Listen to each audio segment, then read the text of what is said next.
మన ప్రభు అయిన యేసుక్రీస్తు నామంలో నీ విశ్వాసం అనే ప్రోగ్రాం చూస్తున్న ప్రేక్షకులందరికీ మీ అందరికీ శుభములు, వందనాలు. ఈరోజు దేవుని యొక్క వాక్యంలో కీర్తనకారుడు ఈ విధంగా రాశాడు. ఆ మాటలను ఒకసారి చదువుదాం. దానిలో ఎంత విలువ ఉంది, మనం ఎలాగ దాన్ని అప్లై చేసుకోవాలి, మన జీవితంలో దైనందిన జీవితంలో ఇది ఎలాగ వాడుకోవాలి అనే మాటనికి మనకి ఎంతో మార్గాన్ని దిశదశల్ని నిర్దేశిస్తుంది. 67వ కీర్తనలో 7 వచనాలే ఉన్నాయి. దానిలో ఇలా ఉన్నాయి: దేవుడు మా మీద దయచూపి దీవిస్తాడు గాక, తన ముఖకాంతి మా మీద ప్రకాశించేలా చేస్తాడు గాక, భూమి మీద నీ మార్గం వెల్లడి అవుతుంది గాక, సర్వలోక ప్రజలు నీ విముక్తి తెలుసుకుంటారు గాక. దేవా, ప్రజలు నిన్ను స్తుతిస్తారు గాక, ప్రజలంతా నిన్ను స్తుతిస్తారు గాక. న్యాయంతో నీవు జనాలకు తీర్పు తీరుస్తావు, లోక జనాలను పరిపాలన చేస్తావు. జనాలు సంతోషించి ఆనంద ధ్వనులు చేస్తారుగాక. దేవా, ప్రజలు నిన్ను స్తుతిస్తారుగాక, ప్రజలంతా నిన్ను స్తుతిస్తారుగాక. అప్పుడు భూమి దాని ఫలమిస్తుంది. మా దేవుడు మమ్మల్ని ఆశీర్వదిస్తాడు, దేవుడు మమ్మల్ని దీవిస్తాడు. భూమి కొనలన్నిటికీ ఆయన పట్ల భయభక్తులు కలుగుతాయి. హల్లెలూయా. మనము మన విశ్వాస యాత్రలో దేవుని నమ్మిన వారు ప్రతిరోజు పలకవలసిన మాటలు ఏంటి అనంటే, ఈ కీర్తనకారుడు ఎలాగా మమ్మల్ని దీవిస్తాడు, మమ్మల్ని ఆస్వాదిస్తాడు, మమ్మల్ని అభివృద్ధి చేస్తాడు. సర్వ సమాజము, లోకంలో ఉన్న మనుషులందరూ కూడా యెహోవా సన్నిధికి వచ్చి భయభక్తులు నిలిపి ఆయనను స్తుతిస్తారు, ఆయన్ని కీర్తిస్తారు అని చెప్పి ఎలాగ అవునుగాక అవునుగాక వచ్చుదురుగాక దీవిస్తాడు మమ్మల్ని అని చెప్పి ఎలాగ పలికారో, అవునుగాక అని మనం ఆమెన్ అని చెప్పి అంటాం. అన్యజనులు కూడా ఆమెన్ అంటే ఏంటో తెలియదు, కానీ మన తదాస్తు అంటే నువ్వు చెప్పింది, నువ్వు నమ్మింది అవునుగాక అని చెప్పి చెప్పుకుంటారు. ఈ యొక్క మాటలు బైబిల్లో చాలా చాలా విశిష్టమైనవి. బైబిల్ మొత్తం మీరు చదువుకోండి.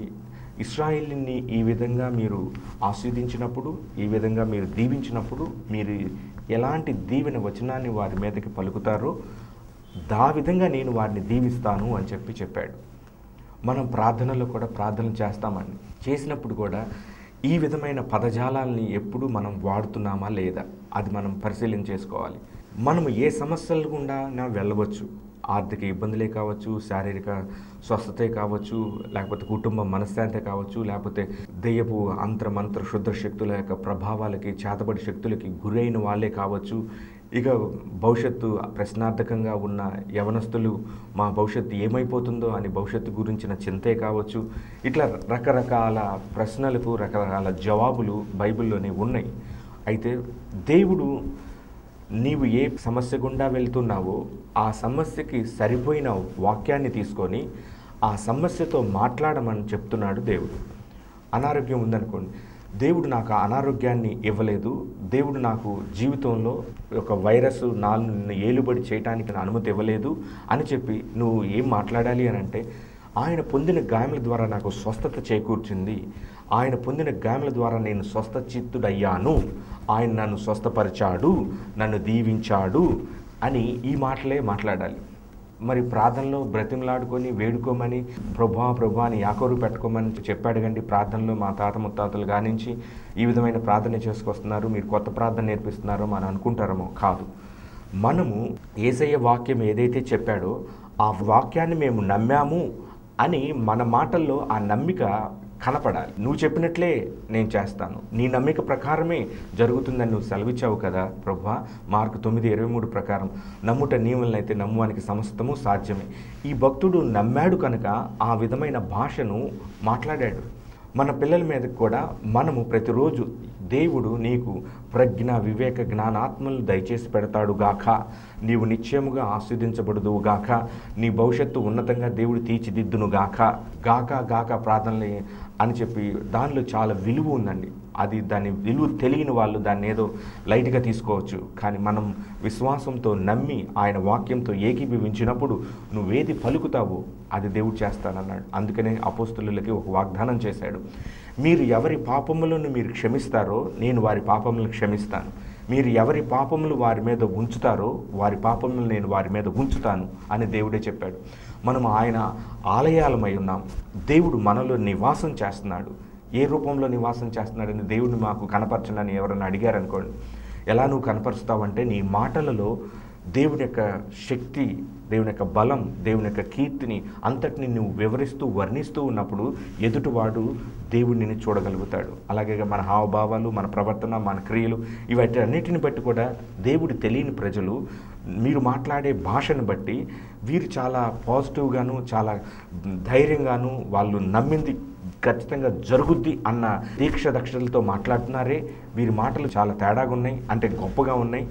నమ్మిక కనపడుతుంది, వారి మాటల్లో ధైర్యం కనపడుతుంది, వారి మాటల్లో నిశ్చయత, నిబ్బరం కనపడుతుంది. వాళ్ళు అధైర్యం కానీ, పిరికితనం కానీ, అలసిపోయిన మాటలు కానీ ఎన్నడూ కనపడతలేదే అని లోకస్తులు చెప్పుకోవాలి.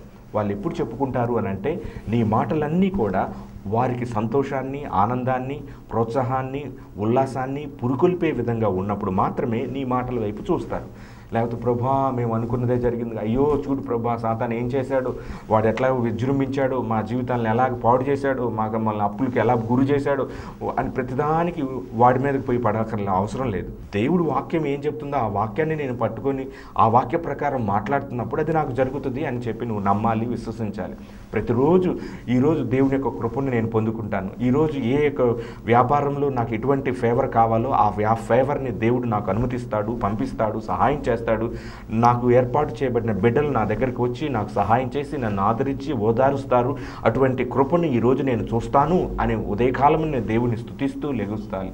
నేను దీవించబడతాను, దేవుడు నన్ను దీవిస్తాడు, ఆ దీవించే కాలం ఈరోజే ఎందుకు కాకూడదు అనే కృపతో దేవుడిని సింహాసనాన్ని దగ్గరకు సమీపించాలి. దేవుడు మమ్మల్ని దయచూపి దీవిస్తాడుగాక, తన ముఖకాంతి మా మీద ప్రకాశించేలా చేస్తాడుగాక, భూమి మీద నీ మార్గం వెల్లడవుతుంది గాక, సర్వలోక ప్రజలు నీ విముక్తి తెలుసుకుంటారు గాక.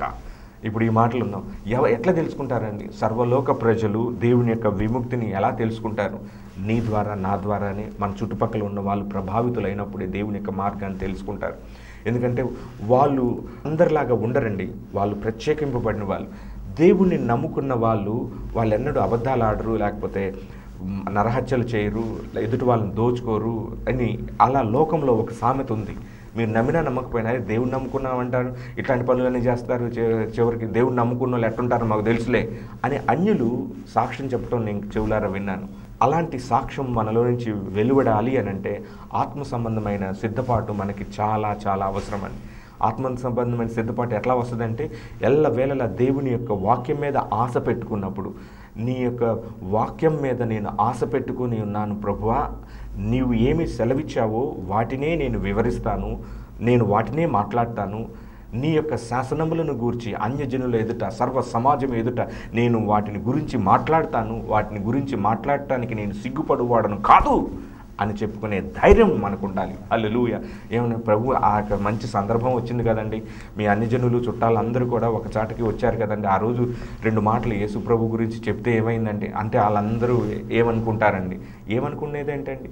నువ్వు నమ్ముకున్న దాన్ని 10 మంది ముందు చెప్పినా వాళ్ళు నిన్ను హేళన చేసి, హింసించి, దూషించినప్పటికీ కూడా మీరు ఒకానొక రోజు దేవుడి సన్నిధానికి వస్తారు, నేను చూస్తాను అని చెప్పి ఆ ధైర్యపు మాటలు మాట్లాడాలి. చాలామంది రహస్య భక్తి చేస్తూ ఉంటారు. మీరు దేవుడిని మీ యొక్క జనుల ఎదుటే ఒప్పుకోలేకపోతే ఇక దేవుడు మిమ్మల్ని పరలోకంలో వీరు నా బిడ్డల్ని ఎలా ఒప్పుకోగలుగుతాడండి? అందుకే దేవుడు చెప్పాడు, మీరు మనుషుల ఎదుట నా నామాన్ని ఒప్పుకున్నప్పుడు, నా నామాన్ని కీర్తించినప్పుడు నేను నా తండ్రి ఎదుట మిమ్మల్ని ఒప్పుకుంటాను. ఏ మనిషి అయితే నా నామం నిమిత్తమే అభ్యంతరపడి మనుషుల ఎదుట ఒప్పుకోలేడో అతడిని నేను ఎరగను అని అంటాడు. అలాంటి పరిస్థితి ఈ ప్రోగ్రాం చూస్తున్న వాళ్ళకి ఎవరికి రావద్దు. దేవుని యొక్క నామం సర్వలోకమునకు తెలియజేయబడును గాక. అందుకనే చాలాసార్లు భక్తుడు అంటాడు, భూదిగంతముల వరకు నీ నామము కీర్తింపదగినది, నీ నామము ఆరాధింపదగినది, సర్వజనులు నీ సన్నిధికి వచ్చి నీ యందు భయభక్తులు నిలుపుదురుగాక అని చెప్తున్నాడు.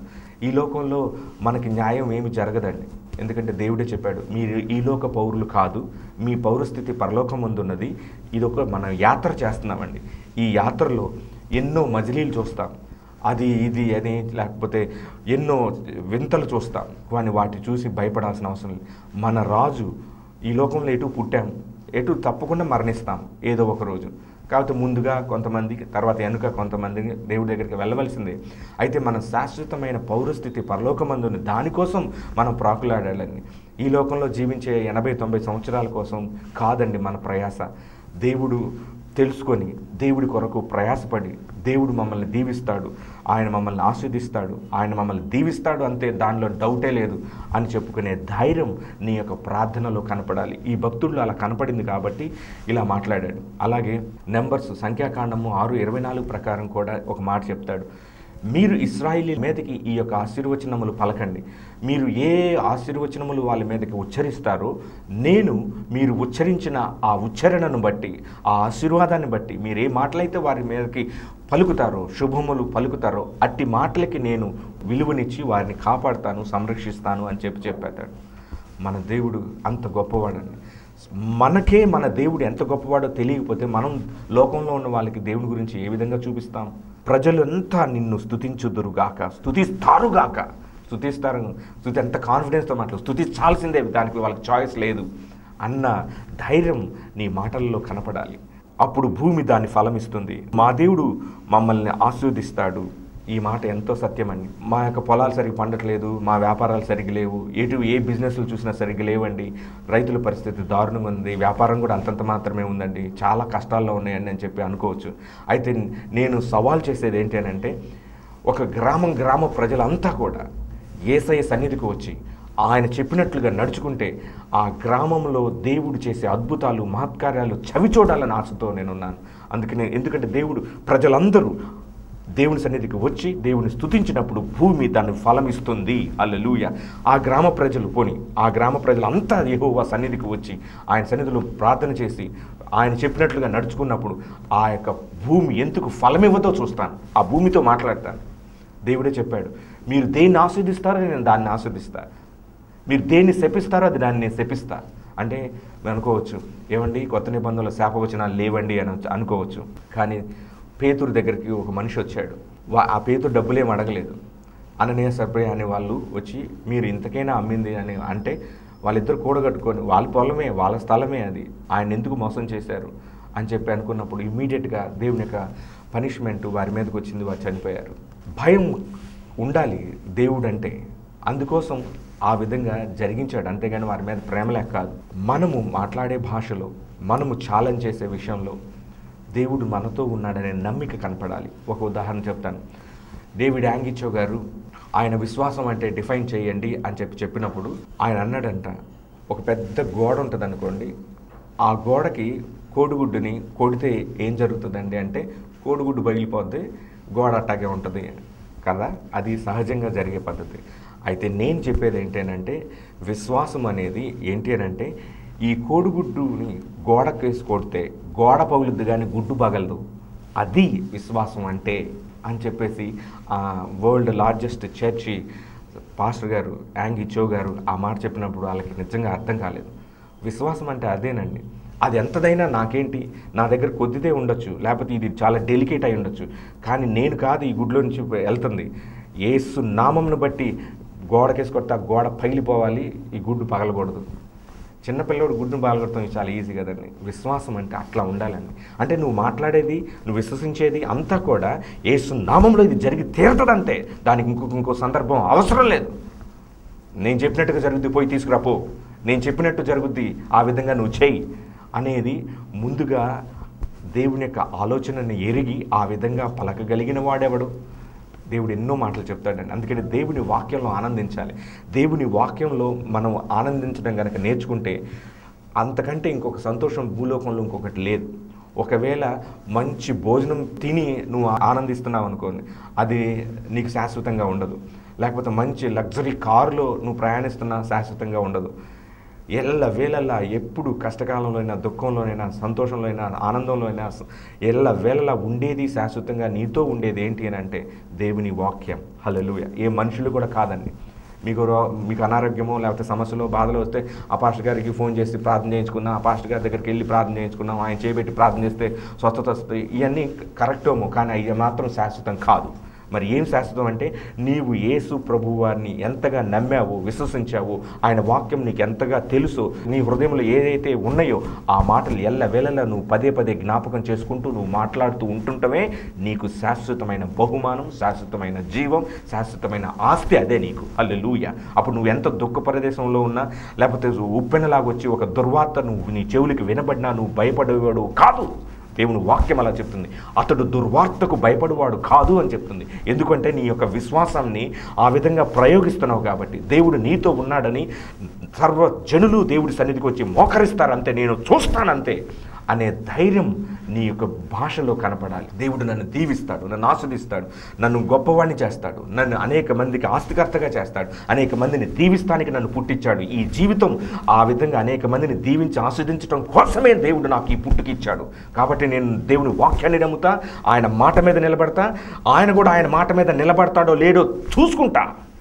ఏమంటే దేవుని వాక్యాన్ని అంత ఛాలెంజ్ చేస్తామని అంటే ఎస్, ఛాలెంజ్ చెయ్యాలండి. దేవుడి వాక్యం భూలోకంలో ఉన్న మనుషులందరూ యెహోవా సన్నిధికి వచ్చినప్పుడు భూమి పండితో లేదో చూద్దాం. ఎందుకంటే దేవుడే చెప్పాడు, మీరు దేన్ని ఆస్వాదిస్తారో నేను ఆస్వాదిస్తానని చెప్పారు. అందుకని ఒక గ్రామం అంతా, ఒక కమ్యూనిటీ అంతా దేవుడి వైపు తిరిగినప్పుడు భూమి మీతో మాట్లాడుతున్నాం, విను, యెహోవా నామమును బట్టి మీరు మంచి ఫలములు దయచేసి పెట్టుదువుగాక. తోట కాయవే మంచి ఫలములు యేసు నామములు ఆజ్ఞాపిస్తున్నాం. ఎందుకంటే మేము ఆస్వాదించబడి అనేక మందిని ఆస్వాదించడం కోసం నీ యొక్క పనిని నువ్వు చెయ్యి అని నువ్వు చెప్పగలిగే స్థాయిలో ఉండాలి. దేవుడు నిత్యంగా దీవిస్తాడు, ఆస్వాదిస్తాడు. ఆయన ఈ విధంగా గొప్ప వాడిగా నిన్ను చేసి తీరతాడు.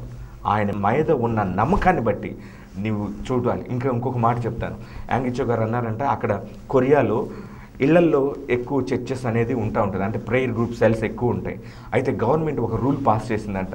ఏంటి అని అంటే, ఎవరైనా కానీ ఇళ్ళుని ప్రార్థన చర్చలకు కానీ ప్రార్థనా స్థలాలకు కానీ ఇండ్లలో ప్రార్థన చేయడం అట్లాంటిది కనుక చేస్తే, వారు కనుక రెంటు 1000 రూపాయలు కడుతున్నారనుకోండి, వాళ్ళు ట్యాక్స్ 10,000 కట్టాలి జాగ్రత్త అని చెప్పి ఒక రూలు పాస్ చేసిందంట గవర్నమెంట్ కొరియాలో. అప్పుడు ఈ యాంగిచో గారు అన్నారంట, యేసు నామంలో we will challenge you government, ప్రభుత్వాన్ని మేము ఛాలెంజ్ చేస్తున్నాం, సవాల్ చేస్తున్నాం.